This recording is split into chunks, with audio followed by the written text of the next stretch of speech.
Live from the BDN Studios, it's Bang and Dang. That's awesome. If you don't like that, then You ain't black. Welcome back to Battles and Makers of a War, which I was Bang and Dang. Continuing on the month of August, 1864. We're still chugging along with the Atlanta campaign and the siege of Petersburg and a little here and there somewhere else in the country that means absolutely nothing in the whole scope of the war, fighting just to fight, which is going to take place today. As we have 4 battles, but this is probably going to be, well, this week's and next week's episodes is going to be probably not that long because none of these battles leading up to the Class A battle of Jonesboro coming up 2 episodes from now are long at all, but Jonesboro is going to be a good one. So with that, we got the Battle of Guard Hill in Virginia. We got the Battle of Gainesville going all the way to Florida. Then we go back to Virginia for the Battle of Globe Tavern, and we go back to Georgia for the Battle of Lovejoy Station. And not one of these are significant, and not one of these means a damn thing besides maybe Globe Tavern had somewhat of a meaning, but what are you going to do? We cover them all. Isn't that what we say? Big or small, cover them all.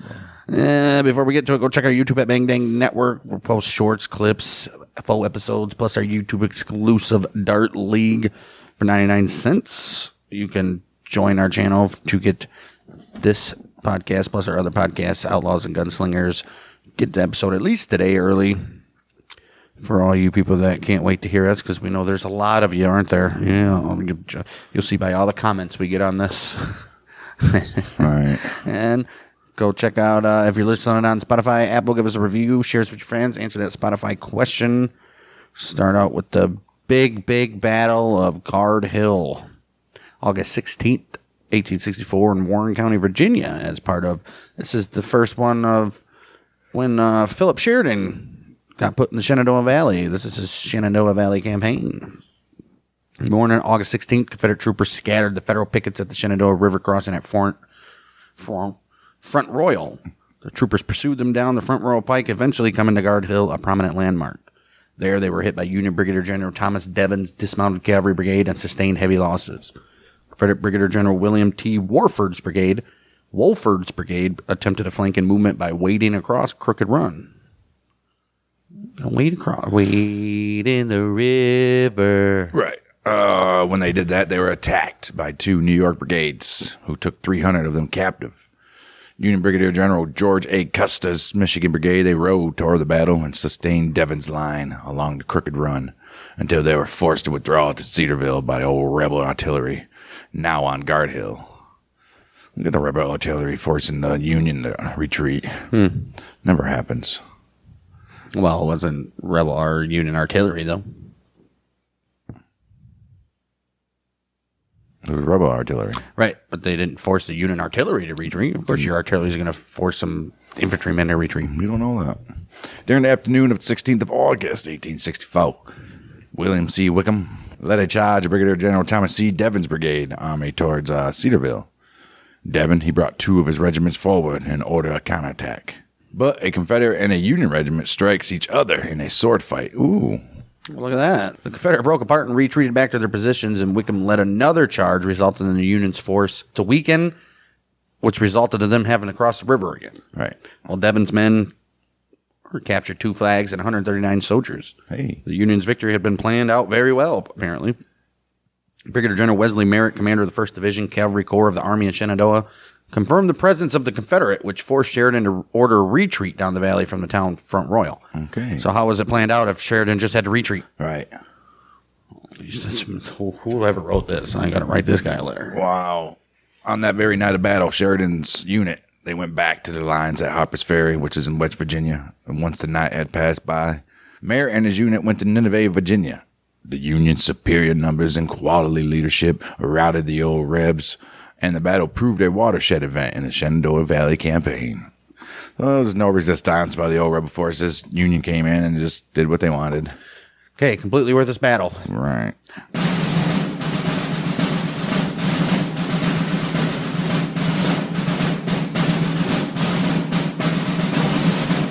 It was going to bring us to the Battle of Gainesville up in Florida, or down in Florida. We haven't been here in a while. Fall August 17th, when a Confederate force battled Union detachments from Jacksonville. Uh-huh.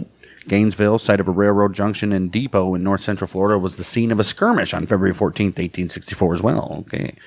About 50 Union troops entered the city intending to capture 2 trains. Company H of the 2nd Florida Cavalry of the rebels with 130 men attempted to repulse this raid, but were defeated by the Union force, which successfully returned to Jacksonville after holding the town. What? You guys almost had 3 times more guys. Right. What the fuck? Listed in the war's official orders is a general order signed by Brigadier General Truman Seymour, which happened on the 17th of February, 1864, and it stated, especially desires to praise Captain George E. Marshall, Company G, 40th Massachusetts, Mounted Volunteers, and his small command of 49 men who captured and held Gainesville for 56 hours, receiving and repulsing the attack for more than double his force, and after fulfilling his mission successfully, returning to the designated place of rendezvous. Look at that shit. All right, well, fast forward to August 15th. Colonel Andrew Harris of the 75th Ohio Mounted Infantry left Baldwin with 173 officers and men from the 75th Ohio Volunteer Infantry. Union troops on the way destroyed a picket post on the New River. At Stark, the Union troops were joined by the 4th Massachusetts Cavalry and some Florida Unionists. Oh, look at that shit. Kind of nice to have those Florida Unionists. Right.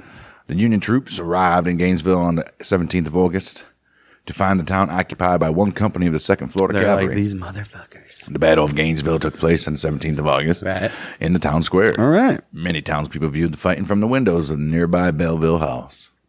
They were attacked from the rear by soldiers of the 2nd Florida Cavalry under the command of Captain John Jackson Dickinson. John Jackson Dickinson. Companies H and F, supported by local militia. Elements of the Florida Cavalry under the command of Lieutenant Colonel Benjamin B. Sample, and a small artillery battery of 2 cannons. All right, Dickinson's men numbered about 290, although only 175 entered Gainesville and engaged in the fighting. Union troops were taken by surprise and had not fully deployed when the Confederate attack began. After about 2 hours, Colonel Harris gave the order to retreat from Gainesville. The Confederates continued to close in on the disorganized Union column. Uh-oh. Union losses numbered 28 dead, 5 wounded, 86 missing or unaccounted for. Damn. 188 captured, 260 horses, and a 12-pound howitzer also lost. Ooh-wee. The Confederates lost only 3 killed, 5 wounded, of whom 2 died the next day. Oh, shit. Damn. Well, what are you going to do, right? About 40 Union troops, including Colonel Harris, escaped. He reported his column was destroyed by a large rebel force of 600 to 800 men. Yeah, I bet he would say that. And they had 3 cannons as well. I bet he would. Right. After hearing this account, the remaining Union forces in the north central Florida area, they withdrew to the garrisons at Jacksonville and St. Augustine. Gainesville remained in rebel control for the duration of the war. Ooh, good fucking deal for the rebels. Hooray, Gainesville. Right. Jump, jump, Gators. And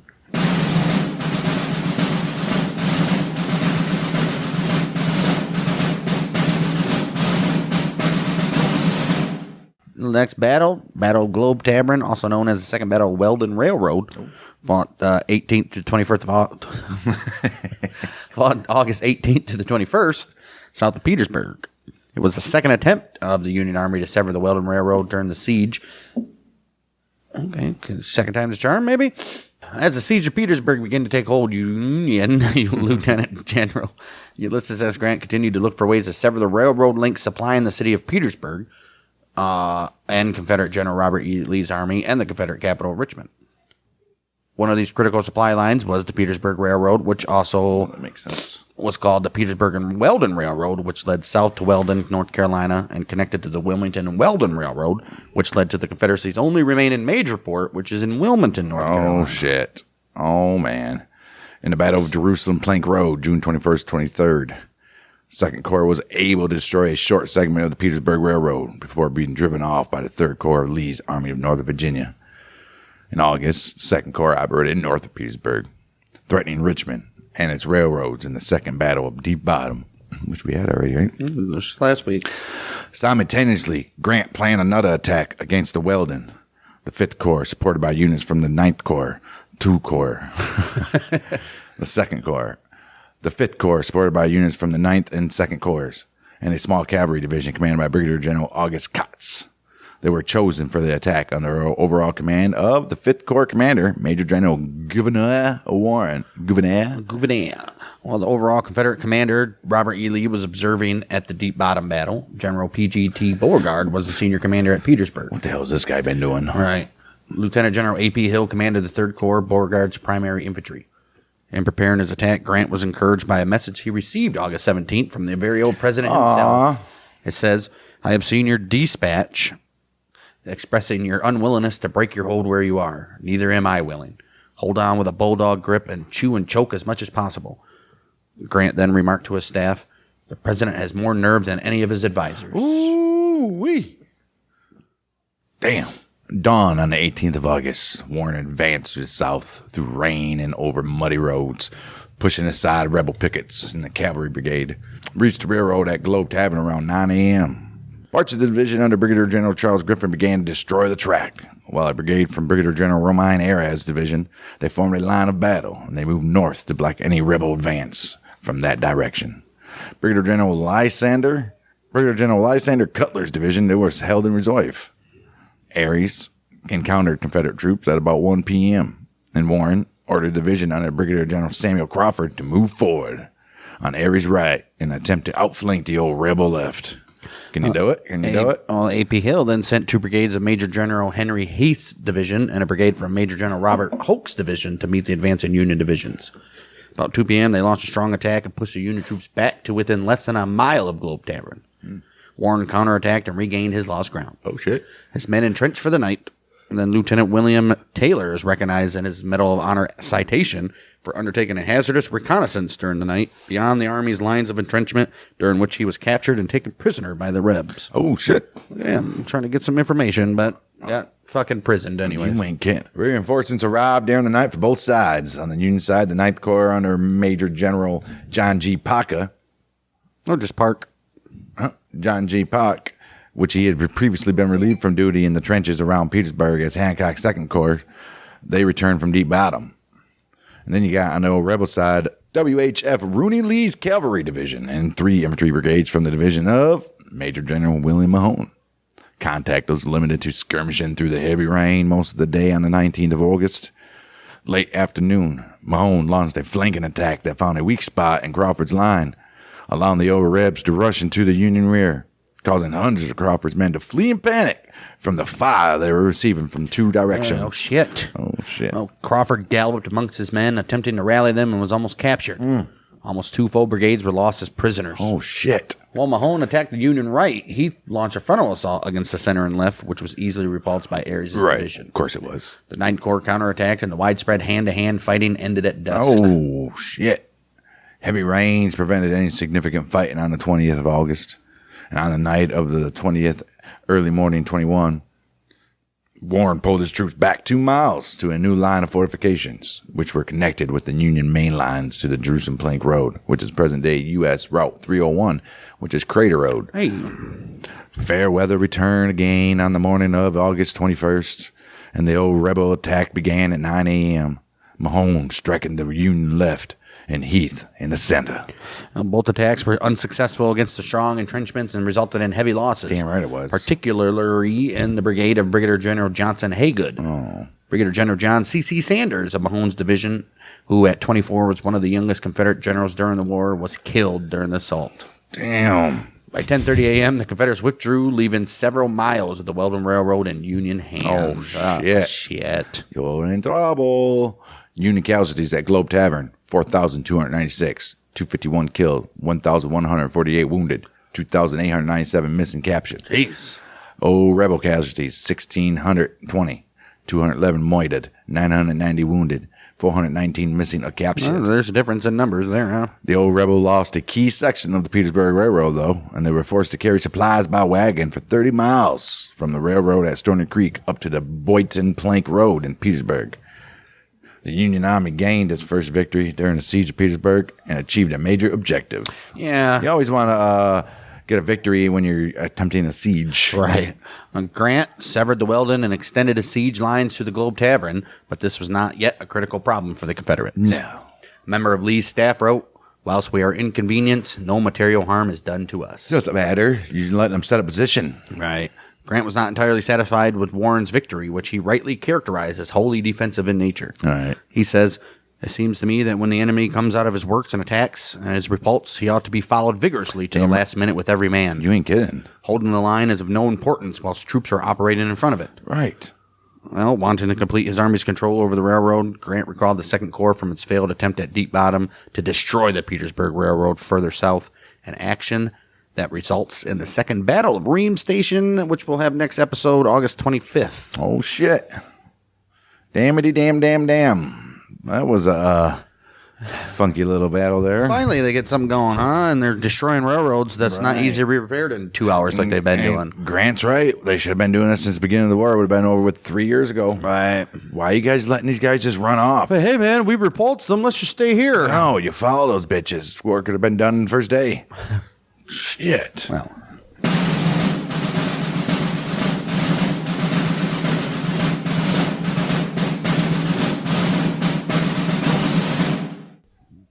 Moving on. Battle of Lovejoy Station. Oh, Reverend Lovejoy.